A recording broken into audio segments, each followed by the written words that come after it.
Bu hafızada ne kadar geniş olursa yüklediğin uygulamalar da o şekilde yer kaplayacağını anlaman lazım. Biliyorsunuz Ram'ın bilgisayarda ana hafızaydı.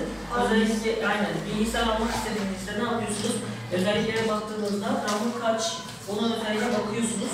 2011'den beri Suriye'de iç savaş patlak verdi ve çeşitli ülkelere mülteci akını oluştu. Dolayısıyla bizim sınır ülke olma hesabı ile yaklaşık olarak ilk etapta 5 milyona yakın insan kontrolsüz bir şekilde ülkemize giriş yaptılar. Bizim ilimizin, Şanlıurfa'nın da sınıra yakın olması hesabı ile de yaklaşık olarak şu anda, yani o dönemde 1 milyona yakın mülteci geldi. Şu anda ise 7. yılın sonunda ise 500 bine düştü. Dolayısıyla bu büyük bir sorun teşkil etti. Özellikle çocukların eğitimiyle ilgili olarak önce gemler açıldı. Daha sonra gemlerde Türk Milli Eğitim Sistemi'ne entegrasyon projesi geliştirildi ve bu okullara dağıtıldı. Bu öğrencilerin hem sosyal hem kültürel hem psikolojik ve hem dil bakımında yetersiz olduklarından dolayı ciddi anlamda eğitim konusunda biz idareciler ve öğretmenler zorluklar çektik. Bu konunun üstesine gelebilmemiz için biz Hattat Behçet Arabi İmam Hatip Ortaokulu olarak sorumluluk projesi olarak gördük bunu ve 2 tane Avrupa Birliği projesi. İlk önce 2018'de 5 tane Avrupa Birliği ülkesi ile işbirliği içerisine girerek Kaya 229 projesini yaptık.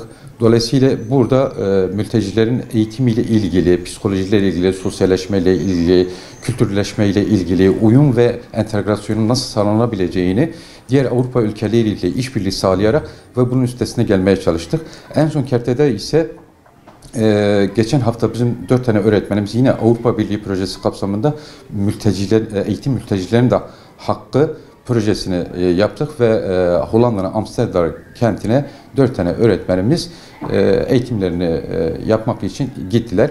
Tabii bu yapmış olduğumuz çalışmaların neticesinde bizim ciddi anlamda Suriyeli öğrencilerle diğer mevcut Urfalı öğrencilerle bir entegrasyon ve bir sosyalleşme ciddi anlamda mesafe kaydettik ve onların eğitimine yönelik olarak özellikle dil öğrenme konusunda Türkçe öğretmenlerimizin üstün gayretleri sonucunda şu anda okulumuzda mesela Türkçe bilmeyen hiçbir öğrenci yoktur ve bu öğrencilerin ciddi anlamda başarılı eğitimde başarılı bir performans sergilediklerini ve bizim geçen sene LGS sınavında bizim okul birincimiz Suriyeli bir öğrenci oldu. Dolayısıyla şu anda Necmeti Erbakan İmam Hatip Lisesi'nde de o öğrencimiz eğitimine devam etmekte ve biz takip ettik. Geçen gün kendisiyle görüştüğümüzde o okulla da görüştük. Orada da okul birincisi olarak başarısını devam etmektedir. Bu sene yine aynı şekilde 2 tane Suriyeli öğrencimiz 1. dönemin karne notuna bağlı olarak okul birincimiz ve okul ikincimiz yine 2 tane Suriyeli öğrencisinin olması ve okulumuzda da Suriyeli ve diğer mevcut Türkiye'li öğrenciler arasında bir dayanışma, bir kardeşlik bağını geliştirdiğini, sosyalleştiklerini ve beraber oyun oynadıklarını, etkinliklerle el ele vererek ciddi anlamda bir kabul görülebilme ve hiçbir şekilde Suriyeli ve Türkiye'li öğrencileri birbirine fark edemeyecek bir seviyeye geldik.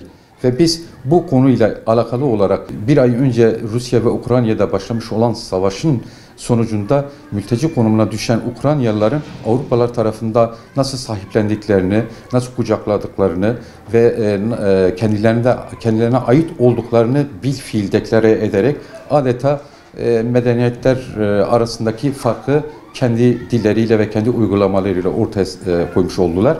Dolayısıyla biz bu projelerle ve biz bu yaptığımız çalışmalarını Türkiye'deki diğer paydaşlarla, sizlerin aracılığıyla, sizin aracılığınızla Türkiye'deki diğer illerde mevcut olan mülteci çocukların artık mülteci gözüyle biz bakmıyoruz.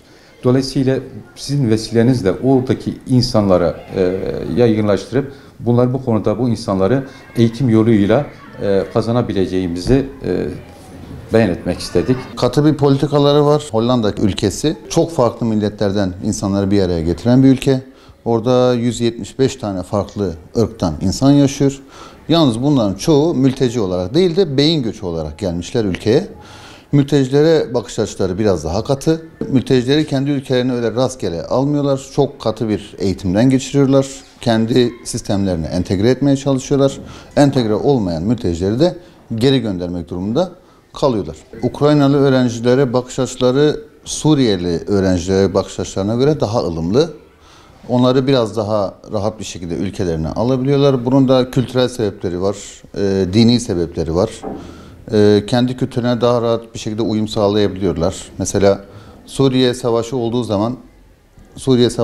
zaman işte daha çok Avrupa Birliği olarak söyleyeyim, sadece Hollanda için söylemeyeyim. Avrupa Birliği olarak bütün sınırlarını kapatmaya çalıştılar. İşte Türkiye ile pazarlık yapmaya çalıştılar. Yunanistan'a sınırları kapatması için yardım göndermeye başladılar. Çok fazla almak istemediler açıkçası. Ama Ukrayna Savaşı'ndan sonra bütün Ukrayna'daki halkı, çoluk çocuk kim varsa kendi ülkelerine alıp kendi kamplarına yerleştirmeye çalıştılar. Öyle bir bakış farklılığı var. Şimdi savaşın ilk yıllarında çok daha fazla sıkıntı yaşadık. Hani toplu bir şekilde geldiler. Biz de ilk başlarda ne yapacağımızı bilmiyorduk. Hani nasıl davranacağımızı bilmiyorduk. Kültürel farklılıklar had safhadaydı. Gelenler de hani buraya nasıl entegre olacaklarını bilmiyorlardı. Yalnız bu son birkaç yıldır iş daha bir rayına oturmaya başladı. Düzenli olmaya başladı. Biz de nasıl yaklaşacağımızı ilk başlarda yaşayarak öğrendik. Daha sonra eğitimler almaya başlayarak öğrendik. Bu yaptığımız projede bu eğitimlerden biri. Şu anda daha bir rayına oturmaya başladı. Daha iyi anlaşabiliyoruz. Onları entegre etme konusunda kültürümüze, dilimize, din konusunda sıkıntımız yok. Zaten hepimiz aynı dine mensubuz. Şu anda sorunlarımızı minimuma indirmişiz diyebiliriz. Şiddet eğilimleri biraz fazla bize göre. Bunu da normal olarak karşılıyoruz. Çünkü hani bir savaştan çıktılar. Bizim daha önce görmediğimiz ortamlardan geldiler. Hani ne kadar anlıyoruz diyebilsek de, ne kadar araştırsak, ne kadar görsek de o durumu yaşamak psikolojik olarak daha büyük etki bırakacaktır çocuklarda. O yüzden biraz daha şiddete eğilimler. Geçen seneki okul birincimiz Suriyeli. Bu seneki sınava girecek öğrencilerimizden yine ilk 3'te Suriyeli öğrencilerimiz var. Çok başarılı öğrencilerimiz var. Başarısı düşük olan öğrencilerimiz de var. Ama son birkaç yıldır entegre olmuş durumdalar. Avrupa'nın mültecilere karşı tutumundan başlamak gerekiyor. Anladığımız ve gördüğümüz kadarıyla mültecilere karşı çok sıkı bir politikaları var. Bir 600 kişilik okulda en fazla 3 tane mültecinin bulunabileceğini söylerken bizim ülkemizde biliyorsunuz savaşla beraber bir yığılma olmuştu. Onun dışında mültecilere çok iyi bir ilk geldikleri gibi bir kampa yerleştirme süreci oluyor. Bir yıl dil ve travma dersleri veriliyor. Bu dil dersinden sınavdan geçebilenleri arkasından devlet evlerine yerleştiriyorlar. Orada da bir yıl, en az bir yıl geçirmek durumundalar. Yine dil ve entegrasyon dersleri alınıyor ve o sınavlardan başarısız olanlar geri gönderiliyor. Bizim öyle bir şansımız olmadığı için, bu insanlar yıllardır bizimle beraber yaşadığı için bunları hakikaten entegrasyon etmek için elimizden geleni yapmak durumundayız. Geri gönderme gibi bir durum da söz konusu değil. Bu program öncesinde, daha önce ilk yıllarda, ilk dönemlerde mültecilerin başlamasıyla beraber doğaldır ki bir ayrımcılık, bir hafif bir zorbalık durumları olabiliyordu öğrenciler arasında. Tabii ki dil problemi çok yoğundu. Hocalarımızın çalışmaları sonucunda Türkçeleri gelişirken aynı zamanda etkinliklerin çoğuna sokmaya çalıştık öğrencileri. Bu etkinliklerle özgüvenlerini kazandılar ve artık bizden birisi durumuna geçmeye başladılar. Daha önceleri ayrı ayrı gruplar halinde spor etkinlikleri yaparken, mesela bir futbol oynarken artık beraber takım kurmaya başladılar. Bu tür zorbalıklar azaldı. Dramayla, sanatla kendilerini göstermeye çalıştılar. Ayrıca yaptığımız okulda veli ziyaretleriyle beraber veliyle okul yakınlaştı. Onları da daha iyi tanıma fırsatı bulduk. Onlar da daha kolay artık iletişim kurabiliyorlar bizimle. Arayabiliyorlar, sorabiliyorlar. Öğrenciler hakkında bilgi ediniyorlar. Önceleri okula geç gelme ya da okula gelmeme gibi, ayrılma isteği gibi şeyler olurken artık bu tamamen sıfırlandı. Türkçe bilmeyen öğrencimiz yok şu anda. Hepsi kitap okuyan, Hatta okuduğu kitapları resimlerle bize gönderen çocuklar durumuna geldiler. Bilindiği üzere Suriyeliler bir Arap kültürüyle geldiler Türkiye'ye ve Arap kültürlerinde genelde sıcak bölgelerde yaşadıkları için gündüz böyle bir dinlenme, öğleden sonra erken iş bitirip dinlenme ve gece yaşama, yeme içme, akrabalarla bir araya gelme gibi bir alışkanlıkları vardı ve bu alışkanlıklar, yani bu oturma, gece sefaları diyeyim size ya da yeme içme belki saat 2'ye 3'e kadar devam eder ve çoluk çocuk da onlarla beraber oturur. Bu da tabii öğrenciler için negatif bir durumken şu anda artık bizim gibi yaşamaya başlamış durumdalar.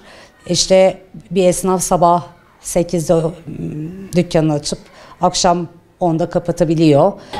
İnsanlarla davranışmak biraz sıkıntılar yaşadık.